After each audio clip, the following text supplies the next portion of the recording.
Thank you for joining me for another quick hits conversation. I'm Dr. Robyn, also known as Mental MacGyver. I provide luxury level high performance support and coaching to executives, founders, celebrities, and athletes. With me today, I have Atif Agha. He's a technology specialist doing data analytics and an avid runner based in Chicago. I have Todd Karges. He has a background in project management and building agile development mindsets. He is a transformation and change management practitioner and a leadership development coach. He's based outside of Toronto. And I have Coach M J Tolan. He's a speaker, author, entrepreneur with 35 years experience. He's lived in 12 countries and is the host of the podcast Mission I'm Possible. He's in Florida. The question I have today: what strategies have worked or not worked for you to get integrated into a new team? Coach, kick us off. I think when this happens, it's always a good idea to bring in two friends: respect and intentional listening, understanding what that team is doing, who those people are, being sensitive and respectful to them. Do not go in there to eat the cake, as a lot of people have the tendency to do, but just understand where it is they're coming from, all of them, so that you then could be a voice for a particular influence as that team begins to build. Thank you. What I'd like to add to that, Coach, is I think in building the human relationships, those are really, really important. But one of the other topics that came up to me when, Robyn, you mentioned our conversation topic today, was that there's often in teams, particularly development teams or technology teams, there's the ways of working that also need to be on board. And that's what I thought. I mean, the human stuff is really important, but how do I know how to do my job within this context? And that's the thing that popped up for me. What immediately didn't work was relying on whatever the onboarding structure is, because sometimes it's good, sometimes it's bad. So for me, be curious about the people, how they're doing their things, what they need to do, and conscious to add to what you said of how that'll land when you apply that curiosity within the context of the team. Both get great points. I completely agree. Respect is very important. Understanding and building some kind of framework to integrate new people in that team is critical.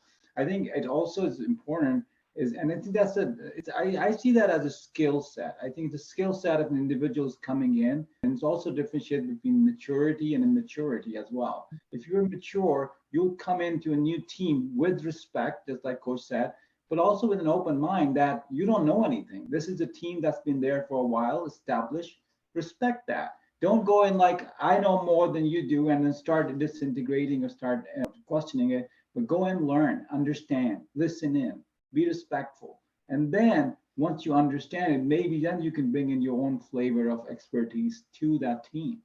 I love that you mentioned an existing team, because there's two types of new teams. There's the existing team that you're coming into, and then there's all of us are new, we're trying to build a team. So if you're talking about an existing team, I can tell you something I've done wrong. And this is exactly to your point, Atif, is that I showed up and I was like, oh, this would work so much better if we did it this way. Let's all do it this way. Rather than saying, I see that you're doing it this way. When I look at it, it seems like it would make more sense to do it like this. Help me understand why we do it the way. I never asked, why do we do it? I was just like, oh no, that makes no sense. Let's do it over. Let me tell you, that did not work. And that is the differentiation, right? If an existing team, it has gone through forming and gone through all stages. If it's a new team, then that's a completely different thing, because it's going to go through, there's a very famous thing about the 5 stages of team development. It goes through forming, norming, storming. It goes through all these stages. This new team is going to go through that, and then you will get integrated into it. But as an existing team, you have to be careful. You have to respect it. Absolutely. Yeah. So I've certainly made errors before I got my lessons, actually. So I've gone in going, wait a minute, no, what are you talking about? No. When I was there, we did this. When I was there, we did this. And here's what I think we should be doing, what do you do in here anyway? Yeah. Well, that's not going to get, that's going to do is somebody's going to put some cookie crumbs in your coffee. So you're not going to get very far. Yeah, well, and that makes a lot of sense, because I think that when we approach being a new individual, whether it's a new individual in a new environment or a new individual in an existing environment, there's a desire to assert what we know, but there also has to be a respect for what other people know. And that's exactly where you started us off, Coach, right? Because anything that doesn't do that might feel to a receiver like an attack on their identity. And anything that feels like an attack on my identity, I'm going to get my back up, I'm going to go into fight, flight, freeze, and you never know what that's going to look like, but it's not going to be productive. And I think it's interesting that Coach and Dr. Robyn said about early we did that mistake. And that's where I was coming from, being maturity level where you are when you have more experience, you understand better how to integrate into a team. And it's a critical point, right? And you have to really be mindful. And we all know when we go in and say, we know, let's do it this way, the team goes into a withdrawal mode, right? They just don't interact with you anymore, and you don't get the feedback input you need. Dr. Robyn, I'm really curious, in the moment where you entered the team and, we're all guns blazing, I'm imagining a situation where what you encountered actually did need to change because it really was terrible. So how did you navigate that? So it was kind of interesting. I got a lot of pushback. I got ostracized. I got told, we already tried it that way and it didn't work. Yep. I got a whole lot of that. And what ended up happening in this particular case that I'm thinking about is the organization brought in this, if you can come up with ideas that'll save us money, you'll get a bonus and up to like 1% or whatever. And so I went and just filled out the paperwork and was like, hey, change this. And the thing that's kind of hysterical about that was that it said up to 1%, but it had an asterisk. I saved the company like $2 million ongoing year over year.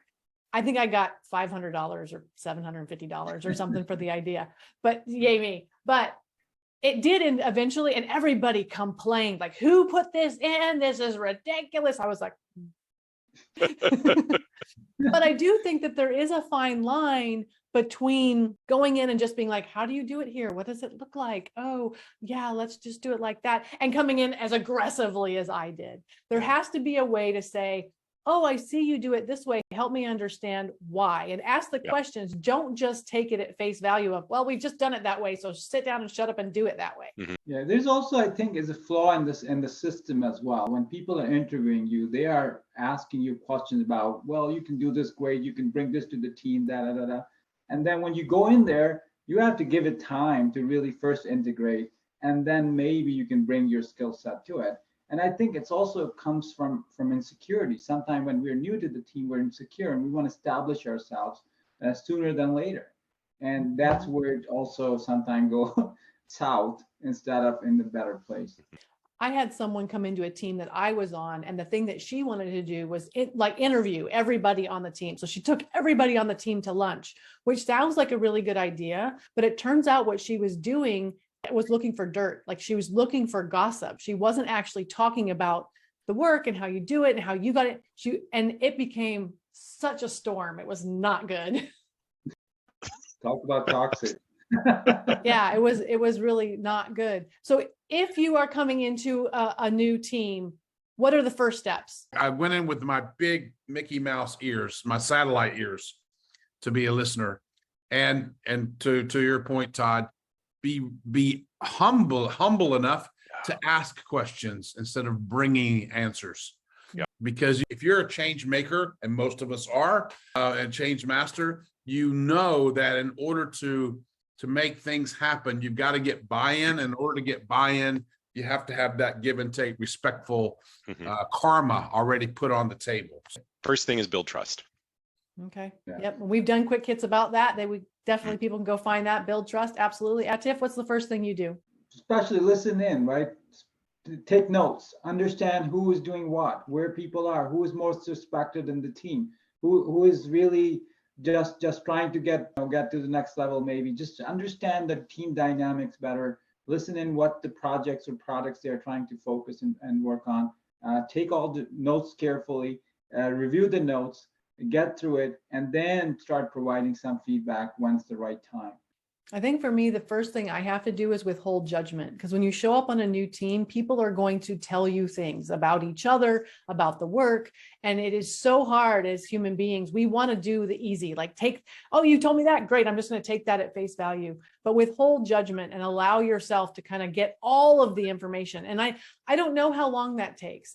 How long does it take to get integrated into a new team? It depends upon the team and the work and all the things. Well, thank you so much for being a team and having this conversation with me. I look forward to speaking to each of you again very soon.